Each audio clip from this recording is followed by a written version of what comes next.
வணக்கம். நம்ம ஆன்மீகம் தமிழ் வைத்திய யூடியூப் சேனலுக்குள்ள உங்க எல்லாரையும் வரவேற்கிறதுல எனக்கு ரொம்ப ரொம்ப சந்தோஷம். இறைவனோட ஆசிர்வாதம் எல்லாருக்கும் கிடைக்கட்டும். குன்றிருக்கும் இடமெல்லாம் குமரன் இருக்கும் இடம் அப்படிங்கிறது உண்மை. தன்னை சரணடைந்து கரம் கூப்பி வணங்கினால் அடுத்த கணமே யாமிருக்க பயமேன் என்று நேரில் காட்சி கொடுப்பார் எம்பெருமான் முருகப்பெருமான். கலியுக வரதன் கந்தபிரான். யாவருக்கும் வலியண்ணி யாவருக்கும் எலியண்ணி யாவருக்கும் ஆணோய் நீ என்பதற்கேற்ப முருகப்பெருமான் மனிதர்கள் தேவர்கள் இறைவன்கள் என அனைவரை காட்டிலும் வலிமையானவர் என்பது உலகறிந்த உண்மை.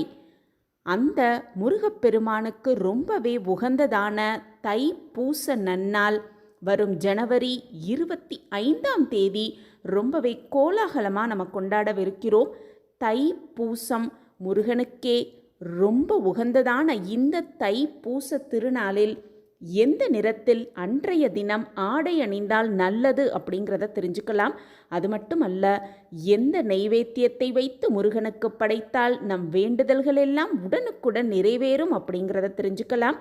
முருகன் கோவிலுக்கு அன்று எந்த மலரை வாங்கி கொடுத்தால் விசேஷமாக இருக்கும் நம் வாழ்வில் பிரம்மாண்ட வரத்தை பெற்றுக்கொள்ளலாம் எம்பெருமான் முருகப்பெருமானிடம் என்பதை தெரிந்து கொள்வதற்கு முன்பாக நீங்கள் இப்போ தான் நம்ம சேனலை புதுசாக பார்க்குறீங்க அப்படின்னா சப்ஸ்கிரைப் பண்ணிக்கோங்க. அப்படியே பக்கத்தில் இருக்க பெல் ஐக்கானையும் கிளிக் பண்ணிட்டீங்கன்னா எப்பப்பெல்லாம் பயனுள்ள பதிவு போடுறோமோ அப்போ உங்களுக்கு நோட்டிஃபிகேஷன் வரும். வீடியோவை நீங்கள் மிஸ் பண்ணாமல் பார்த்துடலாம். வாங்க பதிவுக்குள்ளே போயிடலாம். தமிழ் கடவுளான முருகனுக்கு மிகவும் உகந்த திருவிழாக்கள் அப்படின்னு சொல்லப்படும் வைகாசி மாதத்தில் வரும் வைகாசி விகாசகம், ஐப்பசி மாதத்தில் வரும் ஷஷ்டி விரதம், கார்த்திகை திருநாள், தை மாதத்தில் வரும் தை பூச நன்னாள், அது மட்டுமல்ல பங்குனி மாதத்தில் வரும் பங்குனி உத்திர திருநாள். இது எல்லாமே உலகம் முழுவதும் கொண்டாடப்பட்டு வருது.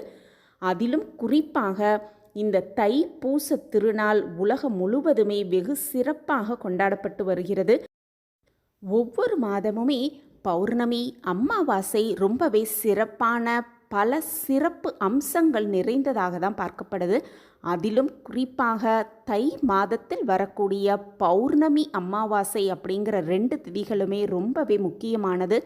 தை மாதம் பௌர்ணமியோடு இணைந்தே பெரும்பாலும் பூச நட்சத்திரம் கூடி வருவதால் இது முருகப்பெருமானுக்கு ரொம்பவே உகந்த தை பூச திருநாள் அப்படின்னே கொண்டாடப்படும். அந்த வகையில் பார்த்தோன்னா இந்த வருடத்தில் தை பூச திருநாள் அப்படின்னு பார்த்தோன்னா ஜனவரி 25 வியாழக்கிழமையோடு சேர்ந்து வரும் இந்த தை பூச திருநாள் அன்னைக்கு முருகப்பெருமானை நினைத்து விரதமிருந்து பிரார்த்தனை செய்து பூஜை புலஸ்காரங்களில் கலந்துக்கும் பொழுது குறிப்பாக பச்சை நிறத்தில் ஆடை அணிந்து, அது ஆண்களாக இருந்தாலும் சரி பெண்களாக இருந்தாலும் சரி, முடிந்தவரை பச்சை நிறத்தில் ஆடை அணிந்தோன்னா நிச்சயமாக நம் வாழ்வில் பல மாற்றங்களை காணலாம் அப்படிங்கிறது உண்மை.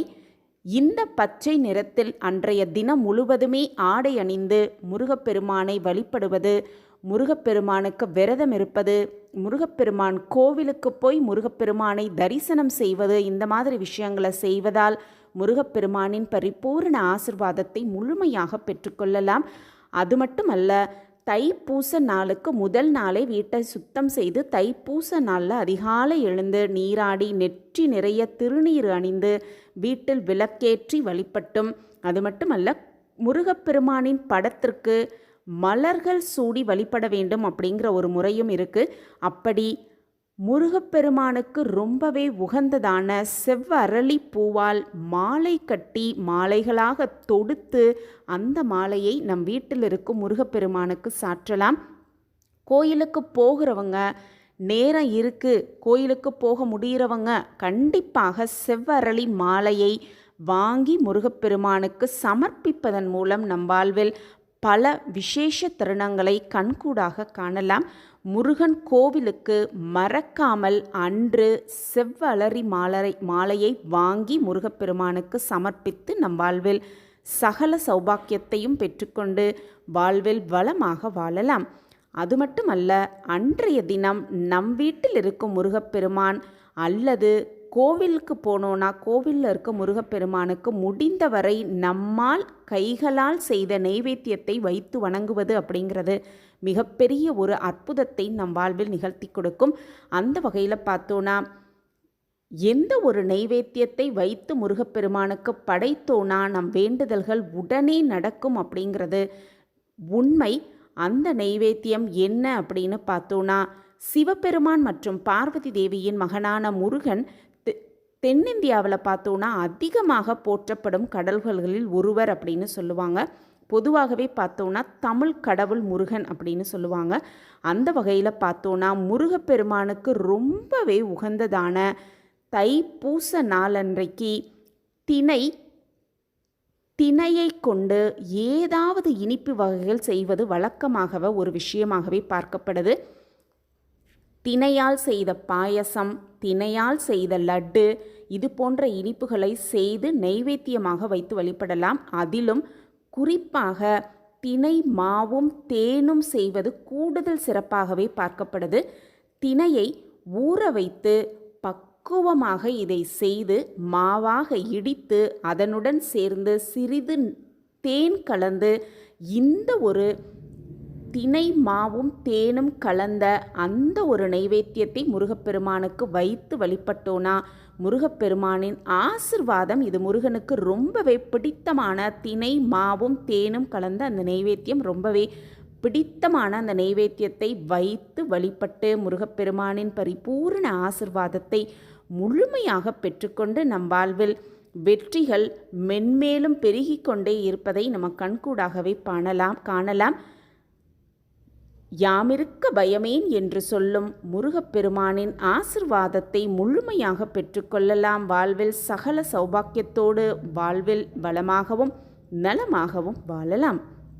யாவருக்கும் வலியண்ணி யாவருக்கும் எளியண்ணி யாவருக்குமானோய் நீ என்று முருகப்பெருமானை ஓம் சரவணபவ முருகா முருகா என்று உச்சரித்து கொண்டே இருக்கலாம். இந்த தை பூச திருநாளில் முருகப்பெருமானின் பரிபூர்ண ஆசிர்வாதம் நம் அனைவருக்கும் கிடைக்கட்டும்.